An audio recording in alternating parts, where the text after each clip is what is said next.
አሁን የሚታረቅ እግዚአብሔር አለ፣ ሰው አለ አይደለም? ሰው ከማን ጋር መታረቅ አለበት? ከእግዚአብሔር ጋር።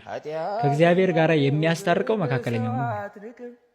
ምን ማለት ነው? ይህ ማለት ይህ ከእግዚአብሔር ጋር የሚያስታርቀው መካከለኛ ማን ነው? ባህሪ እግዚአብሔርንም ባህሪ ሰብንም ገንዘብ ያደረገው አንዱ ክርስቶስ ነው ማለት ነው። ሁለት ባህሪያት አሉ ብሎ ሰው ሁለት ነው ክርስቶስ ማለት አይችልም። ምክንያቱም ምን ሆኗል? ባህሪ እግዚአብሔርና ባህሪ ሰብ ተዋህዷልና። ስለዚህ ይህ ነው ወደ መስቀል ወጣ። መስቀል ሲወጣ ባህሪ እግዚአብሔር የለም አይባልም። ይህ ከሌለ ማዳን አይችልም። ባህሪ ሰብ የለም አይባልም። ይህ ከሌለ መሞት የለም። ተዋህዶ ያስፈልጋል። አለቀ። ይሄ ነው። ስለዚህ መስቀል ላይ የወጣው ባህሪ እግዚአብሔር ባህሪ ትስብእትንም ገንዘብ ያደረገ አንዱ ክርስቶስ ነው ማለት ነው። እንደ ሰውነቱ ይሰቀላል፣ እሱ አንዱ ደምም ይፈሳል። እንደ አምላክነቱ ደግሞ ያ ደም መለኮታዊ ደም ስለሆነ ዓለምን ያድናል፣ እርቅ ይፈጽማል ማለት ነው። ለዛ ነው ከራሱም ጋር ከአባቱም ጋር አስታረቀን ማለት ነው። ወኮነ አራቄ ለሐዲስ ኪዳን ቅዱስ ኤፍሬም ለሐዲስ ኪዳን አስታራቂ ሆነ ይላል። አስታራቂ ሆነ ማለት ሰውና እግዚአብሔር ተጣልተው ነበረ። ብዙ ነቢያት ሙተው ነበረ በግፍ። እነ አቤል ሙተዋል፣ እነ ዘካርያስ ሙተዋል፣ እነ ኢሳይያስ ሙተዋል። በግፍ የሞቱ ነቢያት ነበሩ። የነዛ ደም ዓለምን ሊያድን አልቻለም። ለዓለም መዳን ጥቅም አልሰጠም። የክርስቶስ ደም ግን ዓለምን አዳን ይላል። ለምን? መለኮታዊ ደም ስለሆነ። ለምን? ባህሪ እግዚአብሔርን የተዋሃደ ደም ስለሆነ።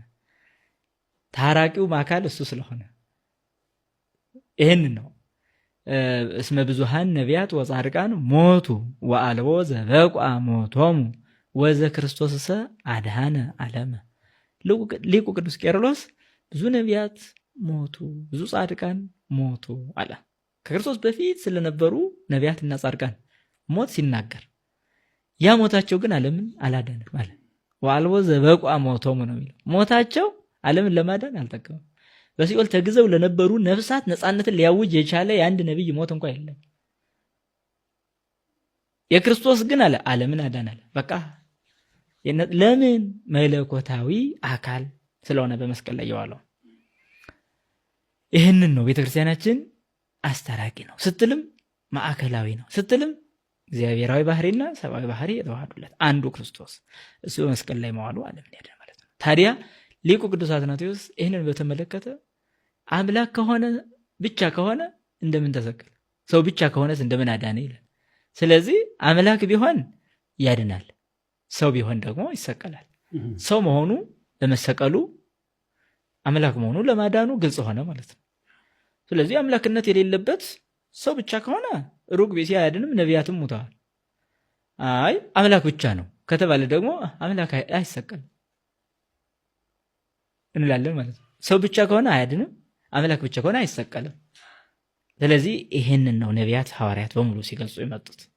ነቢያት አስቀድሞ መከራውንም ግፉንም ሲናገሩ ነበር፣ ሐዋርያትም እንዲሁ አስተምረዋል እና ይሄ ነው